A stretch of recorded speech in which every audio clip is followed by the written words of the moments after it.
Hello friends, હવે આપણે આ વિડીયોમાં ઇથેન અણુના sp3 સંકરણ જોવાના છીએ. તો થિયરીની આપણે શરૂઆત કરીએ તો પહેલા આપણને આપેલું છે ઇથેન, મિથેન, પછી ઇથેન આવે. એટલે ઇથેનમાં કાર્બનની સંખ્યા કેટલી હોય તો 2. એ 2 કાર્બનને આપણે આ પ્રમાણે દર્શાવીએ, આ 1 અને 2. હવે બંને કાર્બન એકબીજા સાથે બંધથી જોડાયેલા હોય છે એટલું પણ આપણને ખબર છે. હવે આપણે જોઈએ કાર્બન કેટલા બંધ બનાવી શકે? 4. તો અહીંયા એક બંધ બની ગયો છે તો 3 હાઇડ્રોજન દ્વારા 3 બંધ બને. આ સાઈડ 3 હાઇડ્રોજન દ્વારા 3 બંધ બને. તો આ જે છે એ ઇથેન અણુ થઈ ગયો. હવે એના ટૂંકા રૂપ આપણે દર્શાવવા હોય તો આ પ્રમાણે દર્શાવી શકીએ. કાર્બન 2 છે અને હાઇડ્રોજન 6. આમ આપણા માટે થઈ ગયું હવે ઇથેન અણુ. બરાબર. હવે એમાં આપણે જોઈએ તો એક કેન્દ્રસ્થ પરમાણુ અને એની આસપાસ રહેલા પરમાણુઓ, બે ભાગ આપણને જોવા મળે છે. તો કે અહીંયા આપણે બંધારણની વાત કરીએ તો કે જે કાર્બન છે અને કાર્બન વચ્ચે એક બંધ છે. આ 3 હાઇડ્રોજન આ પ્રમાણે, અહીંયા 3 હાઇડ્રોજન આ પ્રમાણે ગોઠવાયેલા હોય છે.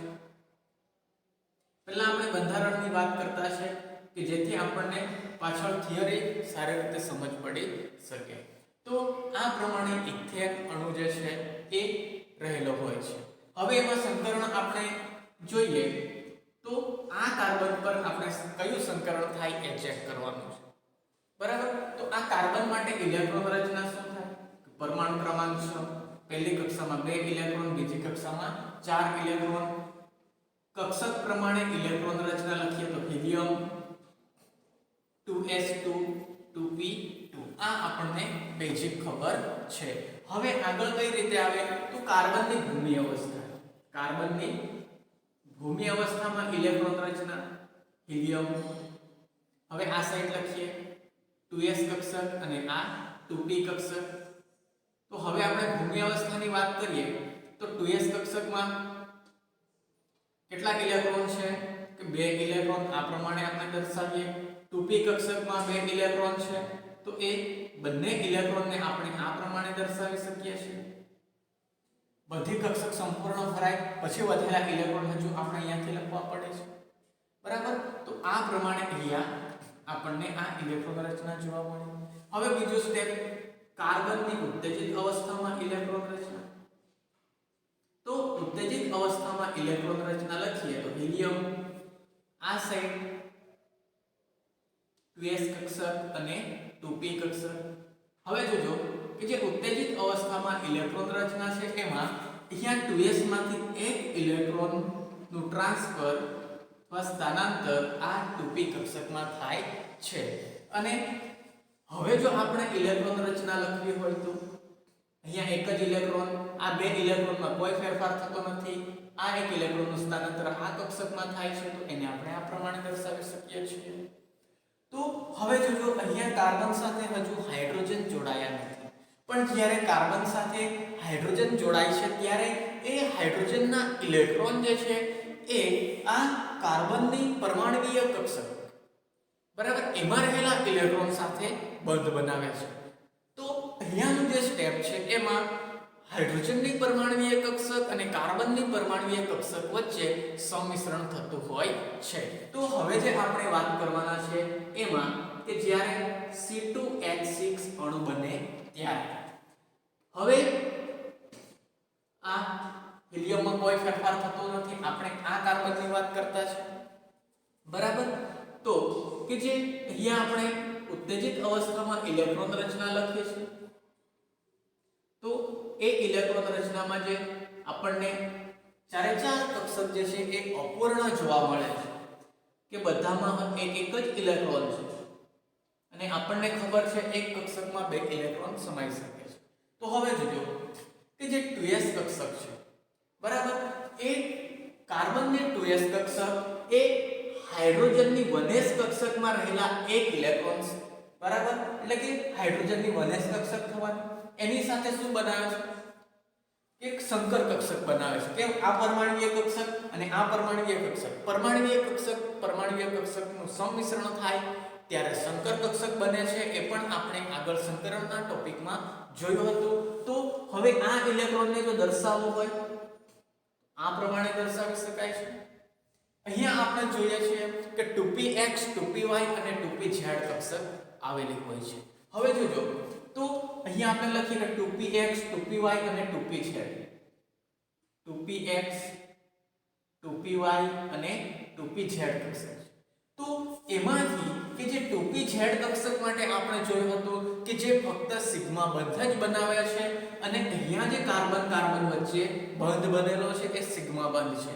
તો હવે જોજો કે આ કાર્બનની 2pz કક્ષક અને આ કાર્બનની 2pz કક્ષક, આ કાર્બનની 2pz કક્ષક અને એમાં રહેલા ઇલેક્ટ્રોન એટલે કે 2pz કક્ષક વચ્ચે આ સંમિશ્રણ થવાનું. તો આ ઇલેક્ટ્રોનને જો આપણે આ કક્ષકમાં દર્શાવવું હોય તો આ પ્રમાણે દર્શાવી શકીએ છીએ અને આ રીતે અહીંયા કયો બંધ જોવા મળે છે તો સિગ્મા બંધ.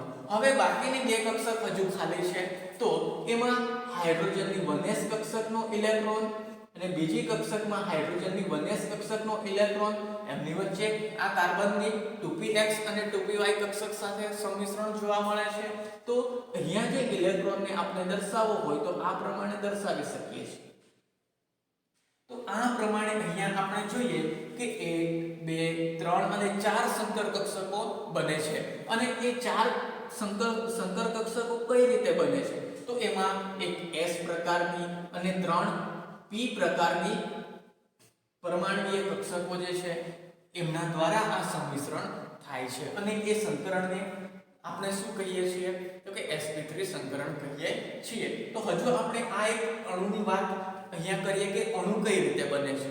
તો આ કાર્બનને આપણે પહેલા લખીએ. કાર્બન છે આપણે આગળ પણ જોયું છે 2pz કક્ષકને આપણે આ પ્રમાણે દર્શાવતા હતા. આ છે 2pz કક્ષક અને આ કાર્બનની પણ 2pz કક્ષક જે છે એને દર્શાવવું હોય તો આ પ્રમાણે દર્શાવી શકીએ છીએ કે જે કાર્બનની અહીંયા લખીએ કે 2pz કક્ષક છે. એટલે આ એક આપણે દર્શાવી દીધું. આ સિવાય આપણે 2px અને 2py ત્રિપરિમાણની વાત કરીએ તો આ એક. હવે x ને આપણે દર્શાવવું હોય તો તમે ઉપર અને નીચે કોઈ પણ એક જગ્યાએ દર્શાવી શકો છો. તો આપણે આ સાઈડ દર્શાવીએ.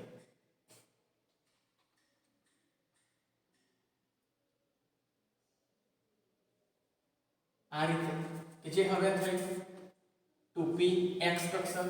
હવે એ 2px નું 1s કક્ષક સાથે સંમિશ્રણ થાય છે અને 1s કક્ષક કેવી છે ગોળ છે અને એ હાઇડ્રોજન પરમાણુની છે.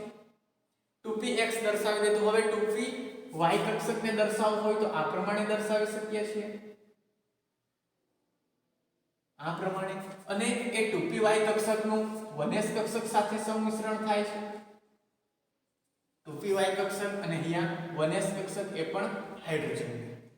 હવે એક કક્ષક હજુ બાકી કઈ 2s કક્ષક. કાર્બનની 2s કક્ષક કેવી છે તો ગોળ છે અને એ 1s કક્ષક સાથે સંમિશ્રણ પામે છે.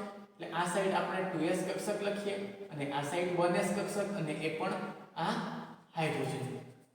તો હવે આ કાર્બન પર સંકરણ કયું થાય છે sp3 સંકરણ અને આ સાઈડ આપણે આ 3 હાઇડ્રોજનને અહીંયા દર્શાવવા હોય તો દર્શાવી શકીએ છીએ કે જેમાં આપણને આ ભાગમાં અથવા આ કાર્બન પર sp3 સંકરણ જોવા મળે છે અને એને આપણે દર્શાવવું હોય તો કાર્બન સિંગલ બંધ કાર્બન, આ સાઈડ 3 હાઇડ્રોજન અને આ સાઈડ 3 હાઇડ્રોજન. તો આ આપણા માટે થઈ જશે હવે sp3 સંકરણ. તો હવે અહીંયા આપણે જોઈએ તો તમને બે વસ્તુ જોવા મળે છે કે કાર્બન અને હાઇડ્રોજન વચ્ચે બંધ લંબાઈ અને કાર્બન કાર્બન વચ્ચે બંધ લંબાઈ. જે sp3 સંકરણ ધરાવતો કાર્બન છે એમાં આપણને કાર્બન કાર્બન વચ્ચે બંધ જોવા મળે ક્યાં તો કાર્બન અને હાઇડ્રોજન વચ્ચે. તો જે કાર્બન અને કાર્બન વચ્ચે જે બંધ જે છે એ બંધની લંબાઈ જે છે એ 154 પિકોમીટર છે અને કાર્બન હાઇડ્રોજન વચ્ચે જે બંધ છે એ બંધની બંધ લંબાઈ 109 પિકોમીટર છે. તો અહીંયા આ થિયરી આપણી પૂરી થાય છે. પણ કે જે આપણે અહીંયા કામ કરેલું છે એને હવે વાક્ય સ્વરૂપમાં લખવું પડે. જો આ રીતે તમે કામ કરો તો લગભગ તમારા માર્ક 3 હોય તો 3 માંથી 2 આપવામાં આવે છે. 1 માર્ક જે છે એનું વર્ણન જે છે એ વર્ણન પરથી તમને 1 માર્ક આપવામાં આવતો છે. તો વર્ણન કઈ રીતે આવે એ જોજો કે ઇથેન અણુમાં sp3 સંકરણ કીધું છે. આપણે શરૂઆત ક્યાંથી કરી? કાર્બનથી. બરાબર.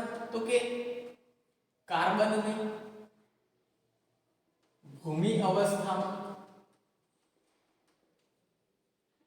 ઇલેક્ટ્રોન રચના હિલિયમ 2s2 2p2 છે. બીજું વાક્ય ઉત્તેજિત અવસ્થા માટે કાર્બનની ઉત્તેજિત અવસ્થામાં ઇલેક્ટ્રોન રચના હિલિયમ 2s1 2p3 છે. સિમ્પલ વાક્ય થઈ ગયું. હવે અહીંયા આ અણુ બનતો છે. બરાબર. તો આપણે અહીંયા લખી શકીએ કે કાર્બનની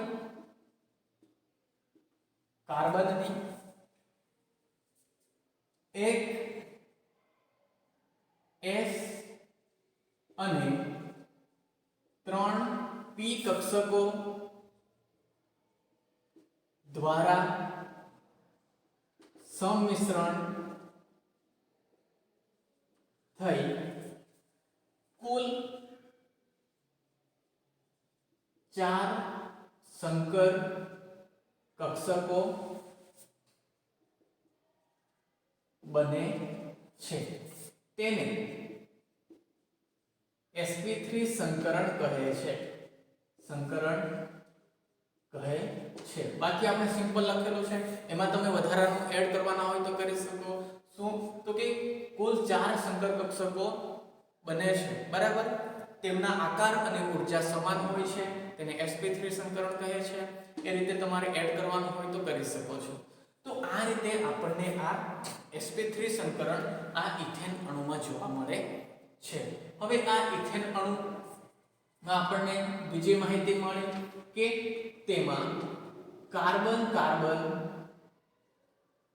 વચ્ચે બંધ લંબાઈ 154 પિકોમીટર છે અને અથવા હોય છે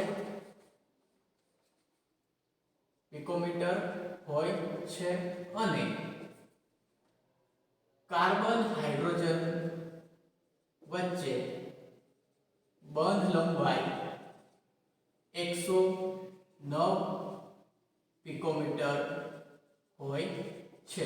તો આ પ્રમાણે તમે 1 2 3 4 અથવા 5 વાક્યમાં વર્ણન કરી શકો છો. તો આ પ્રમાણે આ ઇથેન અણુમાં sp3 સંકરણ હતું. હવે પછીના વિડિયોમાં આપણે sp2 સંકરણ માટે એક અણુ લેવાના છે. એ અણુ છે ઇથિન. એટલે કે ઇથિન અણુમાં sp2 સંકરણ.